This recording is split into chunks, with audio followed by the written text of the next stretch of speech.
Welcome to Rolling Movie Recap. Today we'll enjoy action, adventure, and drama movie titled War for the Planet of the Apes.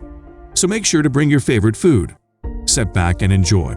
15 years earlier, the ALZ-113 virus, also known as the simian flu, spread across the globe, leading to a rise of intelligent apes. Their leader, Caesar, had tried to maintain peace between the apes and humans, until Koba betrayed the apes and brought on the dawn of a new conflict.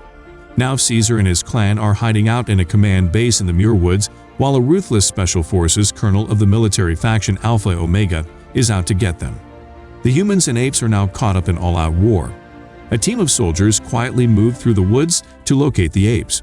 They are being helped by an ape named Red, whom the soldiers refer to as Donkey. Red and another ape loyal to Koba look out for the command base. The soldiers launch their attack on the base by opening fire, but the apes retaliate with great force, hurling spears and shooting at soldiers as they ride on horses.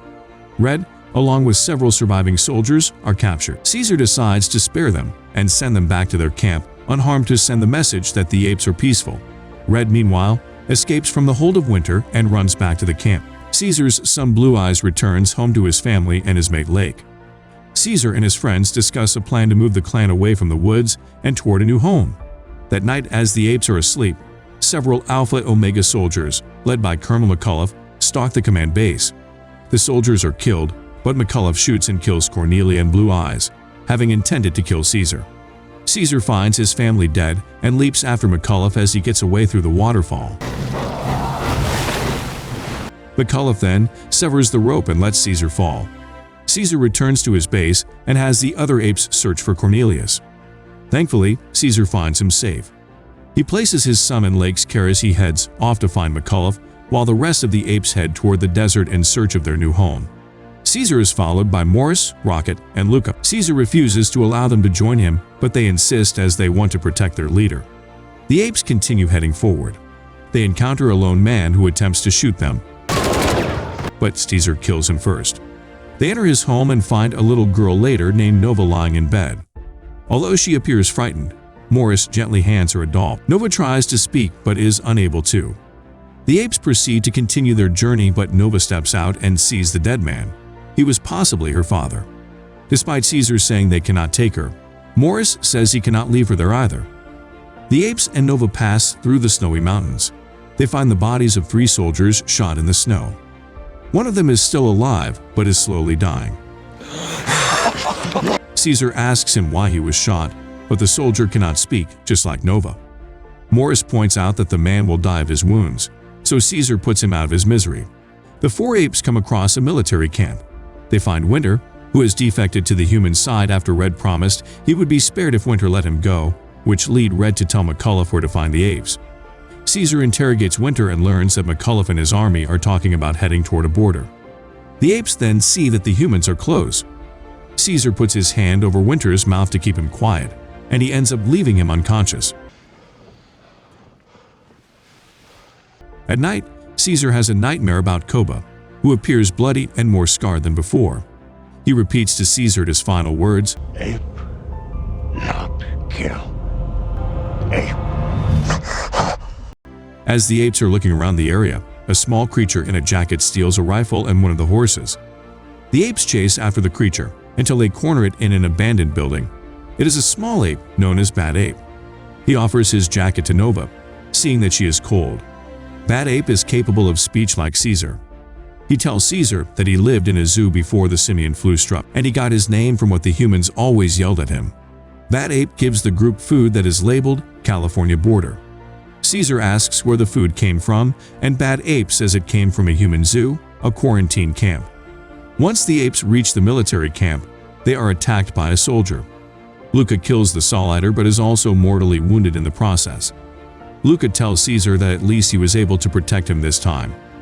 Even Nova cries for Luca as he had shown her kindness before.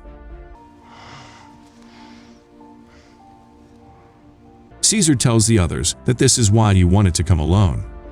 Morris tells Caesar that his hatred for the colonel is making him like Koba. Caesar heads toward the camp at night by himself, only to find 2 captured apes hung up on a mountain overlooking the camp. One ape tells Caesar that the ape clan has been captured and are being forced to work. Red then appears behind Caesar and knocks him out with the butt of his rifle. Caesar wakes up to find himself face to face with McAuliffe. Caesar tells him he came for him after he killed Caesar's family. McAuliffe gives an insincere apology and says he meant to kill Caesar. Caesar is put to work with the rest of his captured apes. He sees Lake and Cornelius in a separate cage, with the little ape helplessly calling out for his father. The apes are then forced to work to build a wall, despite being starved and dehydrated. One ape is then whipped by Red, with Caesar yelling at him to stop. Caesar is whipped in his place. McAuliffe demands that Caesar tell the apes to continue working, even as Caesar pleads for him to give them food and water.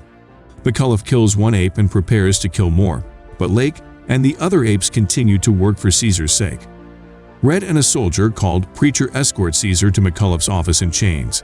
Caesar once again tells the colonel to give the apes food and water. He tells McAuliffe that he has no mercy.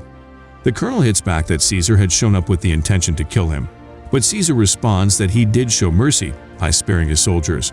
McAuliffe then tells Caesar about his son, who was a soldier in his army until he was affected by the simian flu and began to lose his voice, along with other soldiers. McAuliffe killed his son and those soldiers as he knew they were regressing into a primitive state. He then explains that the wall is meant for another military force that is coming for him to put an end to his radicalized faction. The captured apes are given food and water, except for Caesar.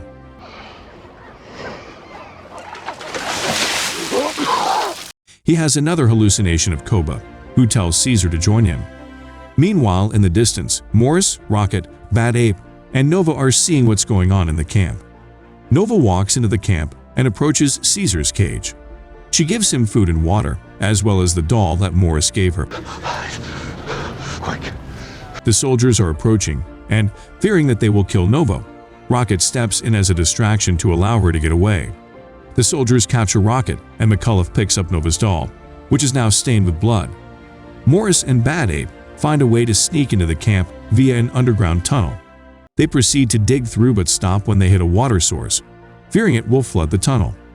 Caesar and Rocket work together to find a way to make it to the other cage to save the ape children while Morris and Bad Ape dig their way to the camp. Rocket creates a diversion by flinging poo at one of the guards before Bad Ape pulls him underground. The apes get the children out and make it through the tunnel to get away from the camp. Before leaving, Caesar admits to Rocket that he is like Koba because he cannot let go of his hatred for the colonel. He heads back to McAuliffe's office to finish his mission. Soon, the rival military force begins attacking the camp, launching rockets at the soldiers while they fire back. Caesar makes it to McAuliffe's office and finds him drunk. He tries to speak, but he has lost his voice too. Caesar grabs a gun, and the colonel takes Caesar's hand to hold it to his head, ready for Caesar to pull the trigger. However, Caesar cannot bring himself to do so. McAuliffe grabs the gun and shoots himself in the head. In the midst of the chaos, the other apes have gotten away while Caesar tries to rejoin them. He grabs a grenade belt and tries to throw one at a leaking fuel tank, but he is shot with an arrow by Preacher. Red sees this as one of the soldiers is demanding a grenade launcher from him. Red turns on the humans and fires a grenade at Preacher before he finishes Caesar. Red is then shot dead after redeeming himself. Caesar grabs the grenade and finishes the job, destroying the tank and blowing up the whole facility as he gets away through the tunnel. Caesar reaches the apes as the other militants cheer the fall of Alpha Omega's camp. Some soldiers spot Caesar and are prepared to shoot him until an avalanche starts coming down. Caesar and the others apes and Nova on Morris's back climb up the trees to safety while the avalanche wipes out all the remaining soldiers.